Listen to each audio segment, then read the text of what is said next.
This is part of the former Warsop Main Colliery.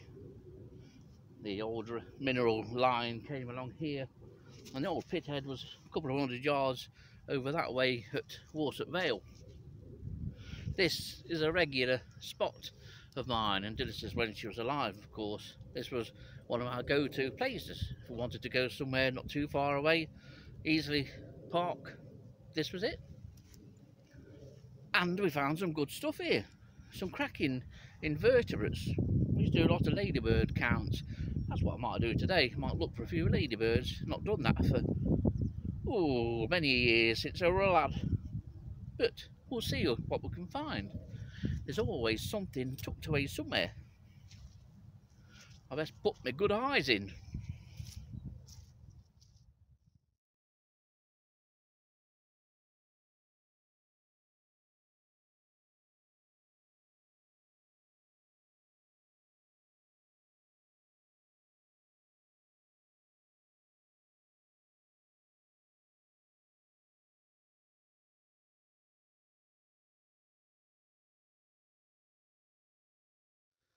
Oh, that's the direction I'm headed. It's becoming warm enough for things to start to appear out of the grass. I wouldn't be surprised to find an early bumblebee that maybe has been enticed to come out of its overwintering site to have a bit of sunshine. You never know. I've just seen hoverfly, Episurfus balteatus, the commonly called marmalade hoverfly, and I'll post a photo of that, so you know just what I'm going on about.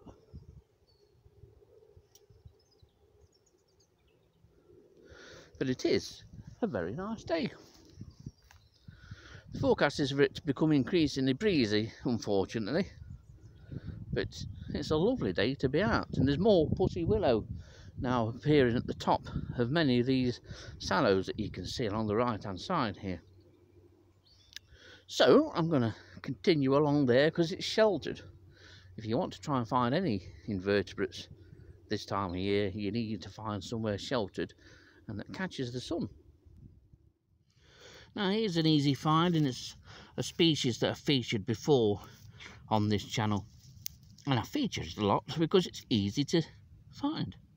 No problem at all. Can't be misidentified as being another species as long as you've got the right plant. And of course this is an old flower head of yarrow, Achillea millifolium, and there's two larval cases on here, and these are the larval cases of Colliophora argentella. Now this bottom one here, that looks healthy and active, whereas the other one, the top one, that looks empty to me. In fact, yeah, you can see where that's been opened up, so that's been predated. Very easy species to find, very obvious and unmistakable. You can't really mistake the old heads of yarrow for anything else. It's a species to look out for. One's recorded in Nottinghamshire, as I always say about micromoths, because they are. No need to be. This can be found throughout the winter months and easily identified. Yet there's still few reported sites for this species. But wherever you find yarrow in dry grassland, you'll find this species. Now, even during the winter months, there are many species you can look out for. And here's a species that I can safely identify, and you could safely identify, even though it's not present. If I turn this over,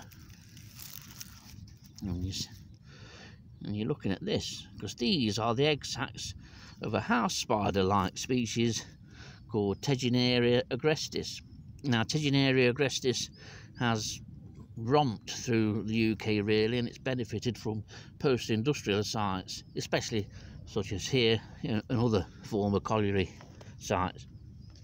And it's easy to identify without being here, because it's a spider, a large spider that lives under stones, constructs the typical Tegenaria web, or Arachidina web as they call them now, or potentially are going to call them. But attached to the underside of stones, by the end of the summer, you'll get these, and these are the egg sacs. There's what, 5 here, and there's another 2 or 3 there actually. And the egg sacs are attached to the underside of the stone and webbed over and incorporated into the webbing is any bit of detritus that the spider can pick up.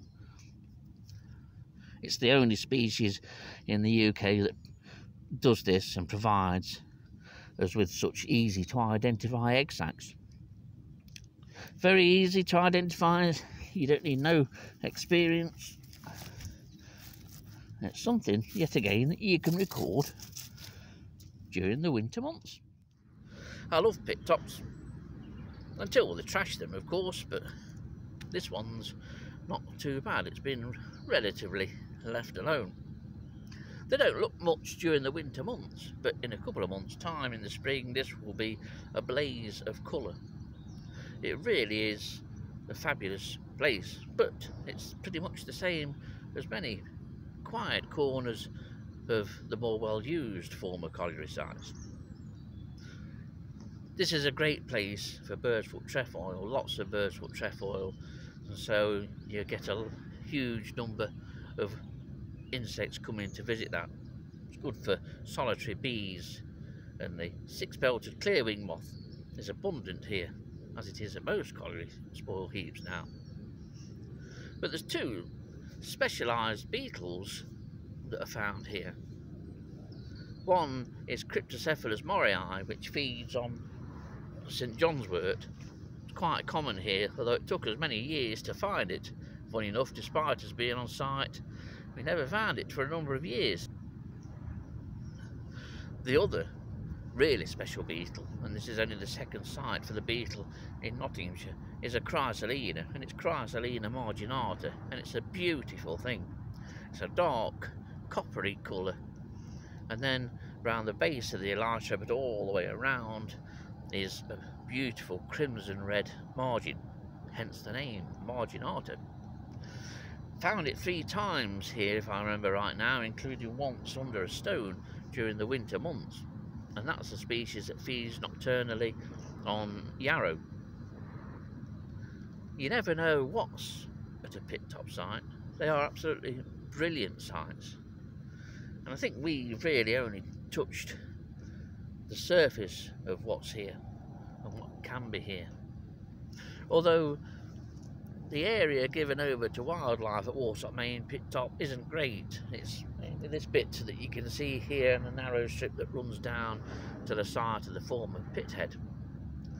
Beyond that, there's a nice little quiet corner that does get managed. It has some scrub management that's always done by the use of spraying.